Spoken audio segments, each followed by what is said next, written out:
bom dia, seja bem-vindo ao programa Ciência em Movimento. Hoje no destaque, entrevista com Álvaro Barros, ex-aluno do curso mestrado da UCP. Na nossa pauta, o projeto de conclusão do curso mestrado profissional na UCP, na área de segurança de sistemas de informação. 26 de julho de 2016, eu sou Márcio Campos, estamos começando uma nova edição do programa Ciência em Movimento. Fique com a gente volta já. Estamos de volta com o programa Ciência em Movimento, ao vivo nessa terça-feira às 10 da manhã. Obrigado pela sua audiência, obrigado pela sua audiência aqui em Petrópolis, obrigado pela sua audiência através do aplicativo da RPT Petrópolis, do RPT Play.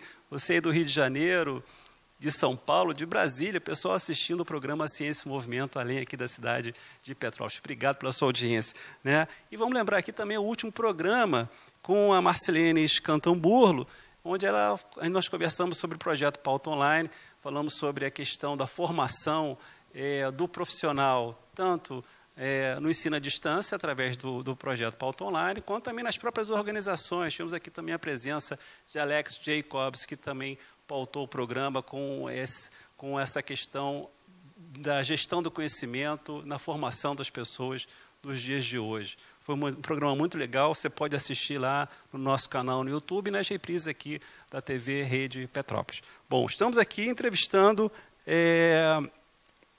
Álvaro Barros, que foi ex-aluno do curso da UCP, do mestrado profissional da UCP. Só lembrando, Álvaro, a gente esteve aqui já no programa, a gente tem acompanhado um pouco a pauta do mestrado profissional da UCP. Nós tivemos aqui hoje o professor Giovanni Quadrelli, que deu uma bela entrevista a respeito do mestrado da UCP em 2014. Depois tivemos o Demerson Gonçalves falando também sobre o mestrado profissional.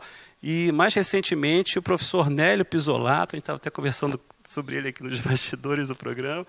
E foi uma bela entrevista, a gente estava justamente comentando a importância do mestrado profissional, justamente na formação de mão de obra local, em particular aqui do interior do estado. E como a primeira turma começou a se formar agora no mestrado, a gente começa a ter alguns resultados do impacto de uma formação deste nível numa cidade como Petrópolis e para o interior do estado. E você, né, fez um trabalho na área de segurança de informação junto com o professor Giovanni Quadrelli e vamos conversar um pouco sobre isso, né? Então, você como ex-aluno do mestrado, quais foram os benefícios que você viu de ter cursado o mestrado profissional na UCP? Os benefícios são diversos. O primeiro grande benefício é a notoriedade do mercado.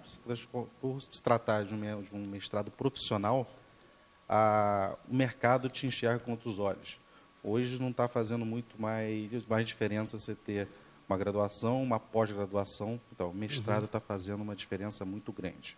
Então, o mestrado profissional, ele prepara o aluno para aplicar metodologias científicas em tomada de decisão, diminuindo isso, o risco nas decisões tomadas, né? E, consequentemente, diminuindo o prejuízo. Você já havia feito algum outro tipo de pós-graduação? Qual foi a sua formação anterior ao mestrado? Eu sou graduado em informática, sou pós-graduado em marketing. Né? Eu precisei fazer essa pós-graduação em marketing porque eu era muito planilha, né? Bem cartesiano. E essa pós-graduação em marketing que eu fiz, para mim, foi excelente, mas voltei para o mestrado, para uma pós-graduação stricto sensu, na área tecnológica, que é a área que eu mais atuo. Você, quando foi selecionado pelo curso mestrado, quais eram as suas expectativas quando você aplicou para o mestrado profissional da UCP? Metodologia científica de alto nível. O que eu esperava e o que eu tive foi justamente isso. Aprender, aplicar a metodologia científica no mercado de trabalho. Não só diferente um pouco do mestrado acadêmico, que você é muito mais pesquisa, no mestrado profissional, você tem bastante a parte de pesquisa, mas ela aplicada no mercado profissional. Você já trabalhava antes de fazer o mestrado profissional? Você tinha alguma empresa? Era empregado? Como é que a tua situação profissional antes do mestrado e ao longo do mestrado profissional? Você continua empregado? Como é que você Tá. Antes do mercado, eu fazia parte de uma empresa de tecnologia. Tá? A gente desenvolvia sistemas para comércio eletrônico. Após eu sair dessa empresa, uma multinacional pediu que eu fosse para lá, contratado por essa multinacional, no setor de beleza, justamente para a área de comércio eletrônico. Hoje eu gerencio a parte de tecnologia do comércio eletrônico dessa multinacional. Então, você estava numa empresa de comércio eletrônico, você foi fazer um mestrado profissional no UCP, e o que isso te ajudou no entendimento de soluções para o comércio eletrônico? Como é que o mestrado te abriu assim, alguns caminhos, algumas portas, para você entender melhor a sua área de expertise, né? Tá.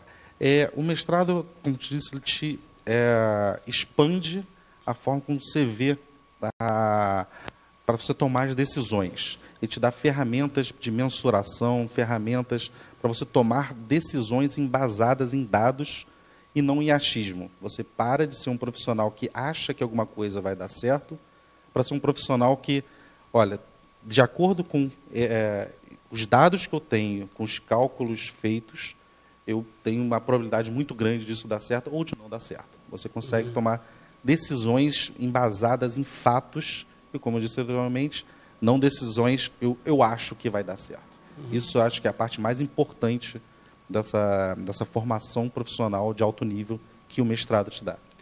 No caso do comércio eletrônico, que era a tua área, o que você incorporou ao teu conhecimento com o mestrado profissional da UCP? Uma das fontes que até foi o resultado, foi a minha dissertação de mestrado, né, que é a parte de identificação de potenciais fraudadores. Qual o nome da sua dissertação? Tá, a minha dissertação... O título, né? O título. Identificação de potenciais fraudadores em lojas de comércio eletrônico utilizando técnicas de inteligência artificial. É grande e pomposa, mas é esse o título. Né? E o que isso faz de fato? A gente está falando aí de fraudadores, estamos falando de comércio eletrônico e estamos falando de inteligência artificial. Eu queria que você me desse um pouco, né, uma clareza sobre cada um desses temas. Né? Ok. O seguinte, comércio eletrônico, por ser uma compra não presencial, é um lugar que as pessoas tentam fraudar. A gente tem um índice grande de fraude na internet, tá? E todo o prejuízo com fraude fica com a loja, nunca, jamais com o cliente e também não fica com a instituição bancária, financeira e tal. É a loja que arca com esse tipo de prejuízo. Então, a loja, para se precaver desse problema, faz várias análises para ver se, olha, um cliente comprou e pagou no cartão de crédito. E foi aprovado. Opa, mas até aí não é 100% de uma venda. Você tem que ver... sabe se o cliente é o cliente mesmo. Exatamente. Né? Você não sabe se é um cliente mesmo. Ele comprou, pegou o cartão roubado, por exemplo, e daqui 3 meses a minha loja recebe uma cartinha, que a gente chama de chargeback, que é, olha, a compra não foi reconhecida, você não vai receber esse dinheiro. Então, para evitar esse chargeback, a gente tem várias ferramentas para poder ver se é um potencial fraudador ou não. Tá? Aonde entra o meu trabalho nessa questão? Eu peguei um histórico muito grande, com milhões de registros, milhões mesmo. Aí que entra a inteligência artificial. Exatamente. O computador pensando, vamos dizer assim. Exatamente. Pensando e aprendendo. Essa que é a parte mais legal de uma das técnicas que eu empreguei. O computador aprende também. Aprende sim. A gente pode fazer ele aprender. Né? Uma das técnicas utilizadas, eu utilizei 2 técnicas para poder fazer essa identificação, que foi a rede neural artificial, tá? Que ela tenta simular, né, um neurônio. É uma rede neural biológica, tá? E a lógica nebulosa, né, que é a lógica fuzzy. Na rede neural artificial que eu empreguei, ela tem a capacidade de aprender, que é a parte mais interessante, porque eu alimentei essa rede neural com os dados históricos, ela aprendeu, opa, eu consigo identificar um potencial fraudador. Eu separo o que é um potencial fraudador do que não é um potencial fraudador e separo isso. Quer dizer, você tem dados, né, assim, que são dados que você tira de lojas efetivas, Sim. correto? É isso? Correto. e você classifica aqueles dados como aqueles dados que são de quem comprou bonitinho, que não teve problemas, e os dados que são de fraudadores de fato. Exatamente. E aí você joga esses dados para a rede e ela aprende com isso. Correto. Eu jogo para a rede e treino a rede. Treina a rede. Tá, eu fico processando isso, no meu caso, esse 1,5 milhão de registros. Como tinha um bom computador, demorou umas 4 horas para processar. Né? Ela processa isso e depois eu pego uma massa desconhecida dessa rede e jogo para ela. Olha, essa compra aqui é um fraudador? Ela fala, opa, isso aqui tem, sei lá, 90% de ser um fraudador ou não, isso aqui não tem nenhuma chance de ser fraudador. Então, lógico que existem erros, mas a assertividade dessa rede, em especial, foi de mais de 82%, que é uma assertividade muito grande. Né? Com isso, a gente vai... e a parte mais interessante é que, ao longo do tempo, quanto mais dados vão passando por essa rede, ela vai aprendendo e melhorando essa taxa. Tá? Outra parte importante e interessante da rede neural é que o perfil do fraudador muda ao longo do tempo. E essa rede aprende com esse fraudador mudando ao longo do tempo. Agora, você falou que são 80% de assertividade. Quer dizer, você usou 2 técnicas, correto? Foi da rede neural e da lógica nebulosa. As duas são usadas independentes ou elas são usadas em conjunto? Atualmente, é que é interessante. Eu uso a rede neural e depois aplico a lógica fuzzy. Então, eu faço uma sequência de análise do mesmo dado. A lógica fuzzy é interessante porque você aplica nela conhecimento de especialistas. Então, tudo de novo que sai no mercado, em artigos científicos sobre fraude, eu pego e aplico nessa lógica nebulosa e coloco nela para ela, depois que tem a análise, o processamento da rede neural, eu ainda coloco mais uma camada para melhorar a minha assertividade. Você falou de assertividade de 80%, então a gente tem aí um outro lado da moeda que são 20% de classificação que talvez não seja adequada. Quer dizer, o que isso quer dizer? Que a rede pode identificar como fraudador quando na verdade não é. Exatamente. E o que isso impacta, às vezes, no negócio? Você negar uma venda para um cliente, sendo ele, teoricamente, um cliente idôneo. Exato. Como é que isso é tratado em um sistema de comércio eletrônico? Tá. Vou falar especificamente desse meu trabalho. Quando eu identifico que é um fraudador, eu não nego. O que eu faço? Passo ele para uma análise manual. O que é a análise manual? Vai cair numa banca de pessoas que vai pegar e vai telefonar para certificar a idoneidade desse cliente. O meu maior problema é assim, negar uma compra de um cliente idôneo é muito pior do que autorizar de um fraudador. Né? Assim, é ruim porque é uma experiência ruim para essa pessoa. Então, a gente, quando identifica esse cliente como fraudador, eu marco ela e passo para uma banca entrar em contato pessoal com essa pessoa, com esse possível comprador. Agora, hoje em dia, nos sites de comércio eletrônico, como é que isso funciona? Você está incorporando uma inteligência de um resultado que você aprendeu no mestrado aqui da UCP dentro de um processo de comércio eletrônico. Hoje em dia, como é que o comércio eletrônico funciona? Eles têm esse tipo de inteligência por trás? Ou isso é algo novo? É algo que você refinou? Como é que isso está funcionando hoje no mercado? No mercado, hoje, existem empresas especializadas em análise de risco. Tá? Quando você faz a sequência de uma compra na internet, quando você vai lá e clica em finalizar compra com o seu cartão de crédito, você envia isso para um gateway de pagamentos. O que é um gateway? Gateway de pagamentos é o que pega o teu número de cartão de crédito e fala com a operadora do seu cartão de crédito. Por exemplo, ok, ele tem crédito. Então você faz uma pré-autorização e volta essa informação para a loja. Aí você fala, perfeito, está pré-autorizado, agora eu vou pegar esse pedido e vou mandar para análise de risco. A análise de risco fala, olha, essa pessoa tem ou não chances de ser uma fraude. Tá? Ele fala, é uma fraude. Aí eu devolvo para a loja, eu vou lá e cancelo a compra desse cliente. Mas existem sim empresas especializadas em análise de risco. A minha ferramenta entra com um auxílio para tentar diminuir o custo, porque uma análise tem um custo alto. Uma análise manual, se for colocar, tem um custo, sei lá, de R$4. por análise. Então, às vezes você tem uma loja de comércio eletrônico que vende chaveiro de R$1, não vale a pena você fazer isso. Você está gastando mais para analisar o risco do que para vender o teu produto. Exatamente. Né? A minha ferramenta é justamente para diminuir isso, diminuir o custo dessa análise, para te dar uma assertividade, para te dar uma tranquilidade na hora de aprovar uma compra. Então seria uma camada antes de mandar para essa análise, assim, uma camada assim, vai para loja de crédito, né? Ela te responde, ok, tem crédito, aí você faz essa análise inteligente computacionalmente. Sim. E aí, se for negada na tua análise, você encaminha para uma análise manual de risco. Exatamente. E você... Agora, a gente está falando aqui de risco, de operação de risco de comércio eletrônico. Qual o impacto disso efetivamente numa loja? Qual é o percentual assim, de ações fraudadoras dentro de um ambiente de comércio eletrônico?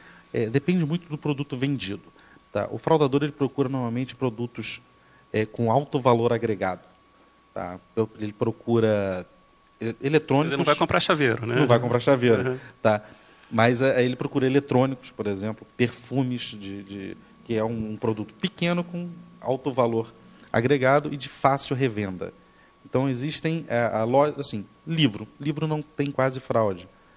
Porém, como te disse, em eletroeletrônicos, perfumes, tem um índice de fraude muito alto e a gente tenta sempre jogar isso para baixo. A fraude, atualmente, a gente pode pegar no mercado aí, pode estar em torno de 1%, 1,2%, que as pessoas tendem, para ter uma média boa, 0,7% de fraude. Aí é aceitável ter 0,7%. Tá? Então, a gente já trabalha, assim, vamos ter fraude de 0,7%. E esse teu sistema, você consegue reduzir isso enquanto você já tem esse tipo de dado, esse tipo de avaliação? Quer dizer, você espera ter uma fraude de 0,7% das suas compras. Com esse sistema, isso reduz ainda mais? Olha, a pretensão não é reduzir ainda mais. Lógico que é reduzir ainda mais, mas a pretensão é ficar no 0,7%. Perseguir esse índice de 0,7%. O que a gente conseguir abaixo disso já é um ganho muito grande. Você pode pensar aí numa empresa que fatura, sei lá, R$500 milhão por ano, 0,7% é bastante dinheiro. É bastante dinheiro. Agora, a gente estava comentando que esse teu trabalho, ele seguiu, ele está sendo usado, você testou ele dentro do seu dissertação de mestrado profissional. Sim. E ele está sendo usado por uma empresa multinacional. Quer dizer, pelo menos a expertise, não todo ele. E localmente, aqui na cidade, esse tipo de expertise em lojas da cidade estão sendo usado também, essa questão de comércio eletrônico e essa aplicação específica de identificação de fraudes? Sim. Deixa claro, esse sistema está sendo utilizado numa loja daqui de Petrópolis, tá? De comércio eletrônico, e está performando muito bem. Tá? Todas as compras dessa loja, até minha, né, eu sou sócio dessa loja, todas as compras que passam por ela são analisadas por esse sistema. Tá? E está performando muito bem. Tá? A gente tem empresas que fazem a nossa análise, mas para testar e para melhorar essa ferramenta, estou utilizando essa loja como piloto para poder fazer esse processamento e está, como te disse, saindo muito bem. Agora, a gente estava conversando sobre isso nos bastidores um pouco, antes do programa. A importância de você ter ferramentas de alto nível, como essa de comércio eletrônico, e esse tipo de inovação que você incorporou ao processo do comércio eletrônico. Porque a gente, quando fala de inovação, a gente está sempre imaginando uma multinacional, uma empresa de fora, quem pode fazer grandes investimentos, e dificilmente a gente pensa na localidade. Uma loja aqui de Petrópolis, ou Três Rios, ou Teresópolis. Como é que você enxerga essa aplicação de uma prática de comércio eletrônico de alto nível para uma cidade como Petrópolis ou no interior do estado do Rio de Janeiro? Para as empresas, o que isso significa? Eu não divido muito a parte de empresas multinacionais, que eu trabalho, né? E uma empresa de comércio eletrônico local, por exemplo. Tá? Como a gente estava conversando, eu estou trazendo para uma loja que eu comprei parte da operação daqui de Petrópolis e estou aplicando técnicas que eu aplico numa multinacional. Então, o interessante eu tenho uma loja modesta, né, que está começando modesta, espero que não seja daqui a 2 anos, né, aplicando tudo que eu aplico numa multinacional. Então, assim, é uma loja pequena que tem um background bem forte, tecnológico, de conhecimento, e tudo que eu aplico nela é da crista da onda. Tá? Então, respondendo a sua pergunta, eu não diferencio muito isso. Então, eu acho que o que você aprende e consegue ter em empresas multinacionais, você consegue sim aplicar numa empresa menor. Lógico, guardando as proporções financeiras de investimento. Aí você consegue sim, toda a ideia você consegue aplicar sim. Mas o empresariado também local tem que estar atento a isso. Sim. Essa loja que está usando estava atento a esse tipo de business, né? Tipo de negócio, correto? Correto. Né? Bom, a hora está chegando ao final do nosso programa. Eu queria que você desse um recado aí para a nossa juventude tecnológica petropolitana, né, sobre o mestrado profissional na UCP, a mensagem para eles do que isso impactou na sua vida e qual a importância de se manter qualificado. Ok. Quem tiver com vontade de fazer o mestrado, faça. Se você puder e tiver os pré-requisitos, faça, que o mestrado é de altíssimo nível. Tá? Não é como uma pós-graduação lato sensu, você vai ter que estudar. Tá? Bastante. Vai ter que deixar de sair com os amigos alguns finais de semana, tá? E sair para jantar com a sua esposa. Tá? Mas vale a pena. São 2 anos praticamente de muito estudo, mas vale a pena. O mercado reconhece bastante um profissional com título de mestre. Né? O título de mestre ainda é bem forte num currículo. Né? O mestre profissional, justamente por isso, porque ele consegue aplicar todo o conhecimento científico no mercado de trabalho. E isso é muito importante na redução, principalmente, de prejuízo. Então, essa é a minha... Obrigado, Álvaro. Obrigado pela sua companhia, obrigado pela entrevista. Estamos encerrando aqui o programa Ciência em Movimento. Você sabe, ao vivo toda terça-feira às 10 da manhã com reprise aqui na TV Rede Petrópolis, aos sábados às 22h30. Você pode acompanhar também no nosso RPT Play ou no canal no YouTube TV Ciência em Movimento. Obrigado pela sua companhia, um forte abraço, tchau.